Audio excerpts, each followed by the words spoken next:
Emmy and Tony Award winner Bryan Cranston is up for yet another Tony Award for his portrayal of Howard Beale in the hit play Network. But before his success on Broadway and in the hugely popular television show Breaking Bad, he almost chose a different career, something that might surprise you. I recently had the chance to chat with him about how he decided to become an actor and whether there will be a Breaking Bad movie. I'm always fascinated about where people came from and how they got to where they are. And oftentimes when you talk to folks, actors who have achieved the level of success that you have, you'll hear them say, well, I knew I wanted to do this from the time I was 5 years old. I was on stage when I was 3. And I was looking at your background thinking, this is really different. Because I saw that initially you're in college and you're taking police science courses. You had sort of thought, maybe this is my direction. Right. Talk about what got you there and then what all of a sudden got you to say, you know what, I just discovered something else, acting. Well, as we were talking before the show about there's tremendous similarities with our background, growing up without a father for a significant part of our lives. And before I was even a teenager, my father was gone from the family. And I think I became interested in police work for all the wrong reasons. My brother joined the LAPD Explorer group because they said we travel and I was a poor kid from a suburb of Los Angeles, and sure enough, he joins at 16 years old. They went to Hawaii.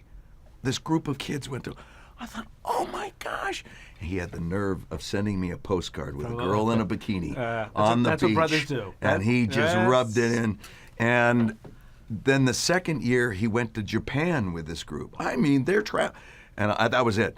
When I'm 16, the minimum age, I'm joining this group. And I did. And I graduated top of my class.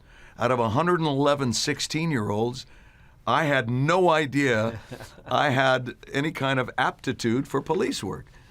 And we went to Europe the first year. I was like, this is great. And so I think also in retrospect, it was me searching for a father figure and a masculine sensibility. A policeman is and I really respect them and the institution of law. And I thought, this is what I'm going to do. And then in college, I took an acting class because I played around in acting when I was younger. And in this first scene in class, it was this young couple is kissing on a park bench. And I was like, oh my gosh. And I'm kissing this really pretty girl. You said, I can do that. Right? That was my task. That was what I was tasked to do. And it was that moment that I went, maybe I don't want to be a policeman. Maybe I can play a policeman, but and still get to kiss a pretty girl. Kiss a pretty girl. Right. So that was your transition. Yes. Yeah. Yes, a very, very noble cause of girls is what but it drew got you, me. But you know what? That. It got you to the right place. I think so. Yeah, I think so. I fell in love with that. Yeah, and not just based on success, because people can be successful and not love what they do. That's it. But my sense in watching the different things that you've done and hearing you talk, it seems like you got to be extraordinarily successful doing something that you love to do. And boy, is that a marvelous commentary on a life. It was a credo I came up with when I was 22 years old. And I finished reading a book. I was on the road on my motorcycle, not knowing. I was basically running away because I didn't know what I wanted to do or should do. But I needed that buffer time just to grow up, just to figure out that it's okay to be lost because you have an opportunity to be found if you're lost. And find the right path as opposed to a path.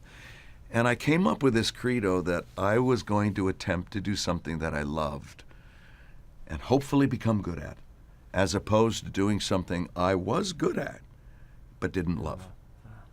And I signed off on that.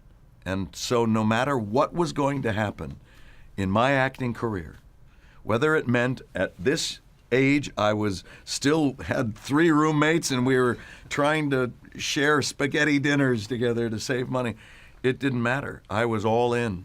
This is what I'm doing. And I think because of that, because of looking at the long road of it, the marathon that it is, I had no designs on I have to reach something by a certain age. There was you none of hadn't that. said it. If No. I'm not a star No. by well, for certainly, 40, I never said anything about being a star, ever. Yeah.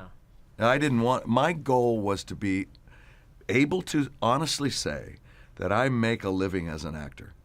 Now, where that living was, I wasn't going to say. Right, but you didn't have to be parking cars on That's weekends. right. I want to be able to say I earned my living as an actor. And you got, and I've seen you talk about this, all of a sudden, 22, you said, this is what I'm going to do. You hit about 25, and from that point on, you were able to do that. Yeah. That you earned your living as an actor, and then it got much more than just earning a living. You got to, as you move on, you get to Malcolm in the Middle, which was sort of a marvelous family comedy. And what I loved, it was sort of a coming of age for not just the children, but for the adults, too, right? Yes. And then comes Breaking Bad. Right. Breaking Bad has been in the minds of many of the really respected critics in that industry, designated as one of the best TV series ever. Some have said perhaps the best ever. When you first looked at whatever, either a script or a synopsis of whatever it is you saw first, did you have any sense right from the beginning how successful this was going to be? No one does. No one can.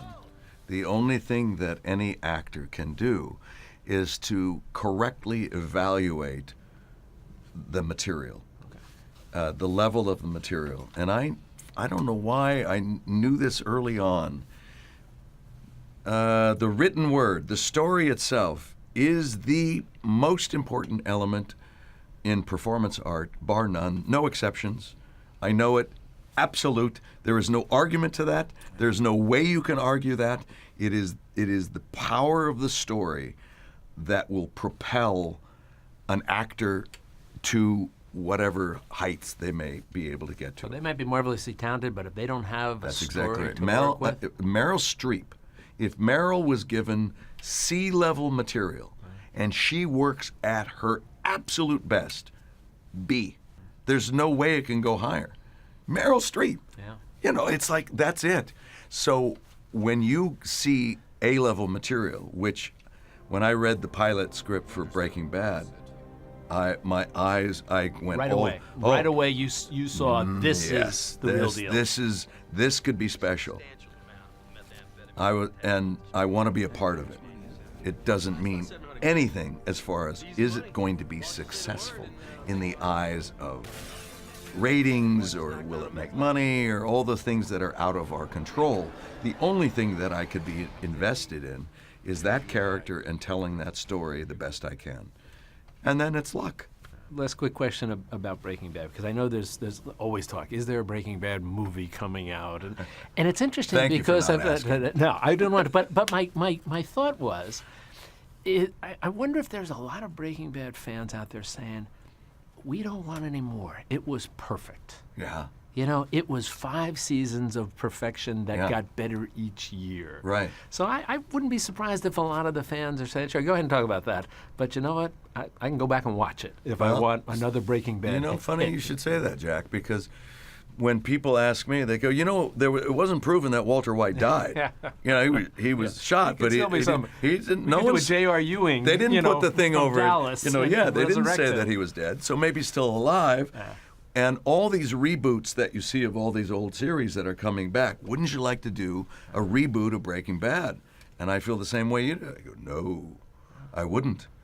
Because I was fortunate, great good fortune, of being given a beautiful beginning, middle, and end. It's almost like the perfect meal.